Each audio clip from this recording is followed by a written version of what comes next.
Hey guys, it's Callsign Wolf from Redneck Mayhem Airsoft bringing you something new, a review of something I feel is very underrated. That thing is the Amoeba CCR PDW M4.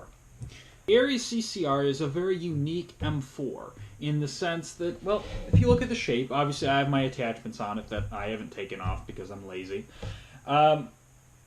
And it also gives you an idea of what you can do with it. But it's a very interesting looking M4. It has a lot of things that you're not familiar with, such as a raised top rail and a folding stock, absolutely no buffer tube.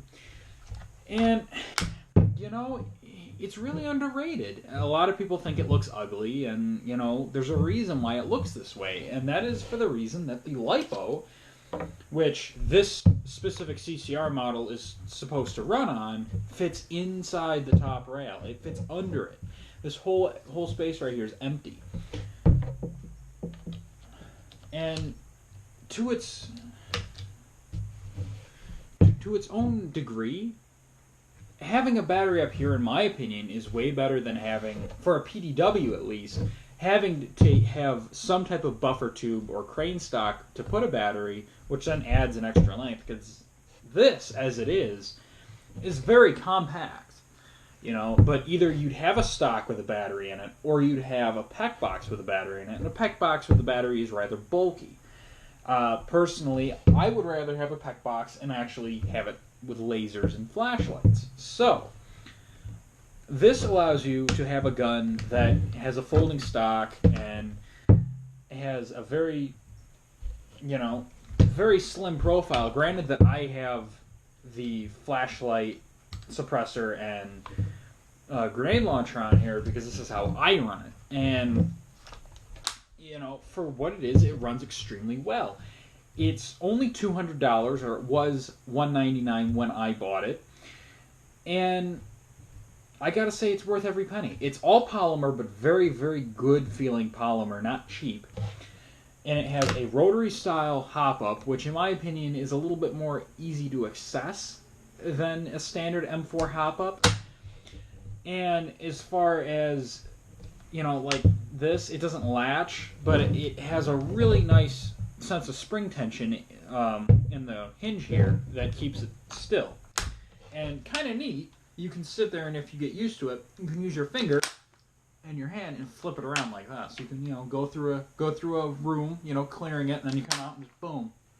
Now you got yourself a PDW with a stock. Now, as far as performance goes, it's going to be about 250 FPS, which isn't a lot, but when you consider it's close quarters, it's actually really damn good. It allows you to get up close to people and not worry so much, because 225, that's about standard green gas pistol FPS that most places allow you to do point blank with, at least Buffalo Battleground where I go. You're not supposed to do point blank, but there's no range engagement. This has the same FPS as that, but the trigger response is something that makes it a little bit better than a pistol. So in order to put the battery in, you remove that piece, and there's the Tamiya plug right there. You just hide that down there. Get this specific LiPo if you do buy this. This specific one right here, I'll leave a link in the description, but this gun is very picky on what batteries it'll fit. You don't want to get one that won't fit. And you can get a model with a M4 crane stock, but once you hear the trigger response on this with a 7.4, it'll be out of the question. You'll want to buy this. Make sure that the charging plug is on top. Pop that back out. Plug the Tamiya together. Kind of bunch up the wires a bit. And then you just slide this back on. And it's finicky.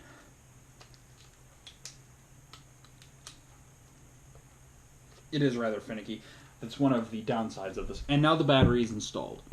Now there's no magazine. It is clear, but I'm going to demonstrate to you the rate of fire. First, I'm going to do full auto. This is full auto with a 7.4 LiPo. And that's the reason it sounds like that is because of my suppressor. I love this thing. I call it the tin can, and it absolutely wrecks people and sounds ridiculous doing it. Now, it is 14mm positive, bear in mind, so the majority of flash hiders you'll have to buy specifically clockwise. You can't buy counterclockwise, it won't go on here. Most guns are 14mm negative, and matter of fact, this is the only gun that I have in my arsenal that is 14mm positive. So, without the open-ended suppressor on, which is why it sounds ridiculous, this is what it sounds like. And after doing that, I'm going to do semi. And I want you to watch the trigger. Okay? Actually, this would be easier right here. This is the reset.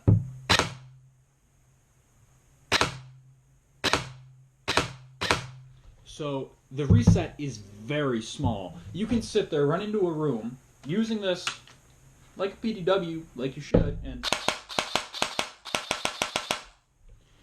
that's with a 7.4. You can put an 11.1 in it, but I wouldn't recommend it because of that trigger response. You're just something's prone to break. So I run it with a suppressor because it sounds hysterical, and I love it. Just listen to this. Okay, enough of that. I've probably made all the headphone users go deaf. So, the gun is only $200, or at least it was when I bought it, and it's mostly polymer, but it's good polymer.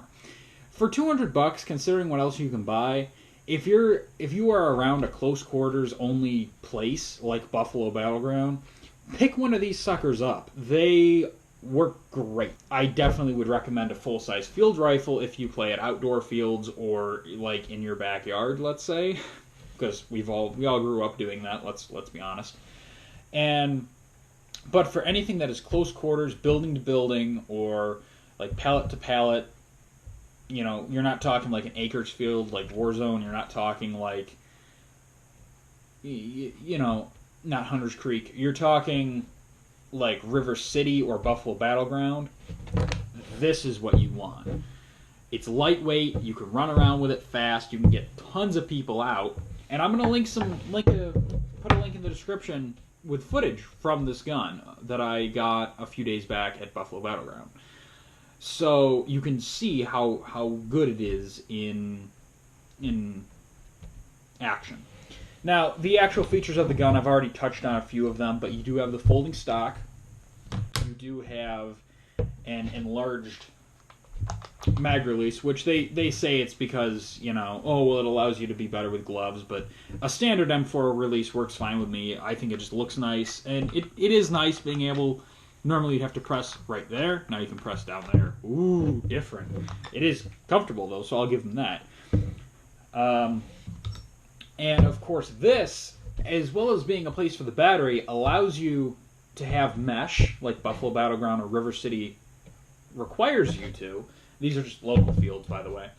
But you're actually able to have full sight picture with wearing mesh and goggles, unlike something like my Scar L, which I had to buy a riser for, and it's currently in the mail, because the sight is too low that with my goggles and mesh, you're unable to aim down the sight. You could reckon that this is Airsoft and you probably don't need it, but hey, I like my stuff looking nice. With this, irons are fine because it's close quarters. I got a Surefire replica, which is kind of picky. There we go. But once it's actually working, it works really nice as a strobe because of the pressure switch on this side. I can just sit there and tap it repeatedly. This pocket shotgun is very nice. I recommend that everyone buys them. They're about $50 to $90 depending on where you get them. It holds like 30 BBs and just sprays them all out. You'll see it in the video. But overall, I'd say for $200, if you're playing at only a close quarters field, get over the fact that this has a raised surface and or a raised rail and it doesn't look like every other M4. Buy this. You will love it for close quarters. And there are also pistol variants where it doesn't have a stock at all. And there are also, like I said, ones with crane stocks for people who want to use 9.6s, you know, butterflies and 8.4s. But again, with a 9.4 or a 9.6, my bad, you don't get this. which is really where the gun shines, in that wicked fast trigger response for close quarters. And just, I think it's really underrated because it's a good PDW that takes M4 mags. Here I have what I run in it, which is an E mag, and it takes M4 mags. So if someone does have, let's say, something like an ICS Transformer 4, like I do, that's shooting like 400 FPS, so close quarters is out of the question for them. They have a bunch of, or you have a bunch of M4 mags laying around. Buy this. Hands down, though, I recommend it for close quarters. Buy it. Seriously, $200. I do not regret a single penny. It is fun to use. It is fun to get people out with this. People laugh at me, but then they get pissed off when I wreck them. So, links in the description for the footage with this gun, which actually has a link in it to another set of footage that, you know, YouTube's copyright claim system kind of screwed me over on. So I hope you guys enjoyed. This has been Callsign Wolf from Redneck Mayhem Airsoft, and I hope you subscribe to the channel and stay. We'll have more reviews more than likely. And I have a CZ805 in the mail that, well, I shouldn't say in the mail, it's on pre-order, and as soon as that's in, I'm going to try getting some gameplay of it up at the Warzone, and I'm going to try getting a review out the day that I get it. So, I hope you guys enjoyed. Thanks for watching,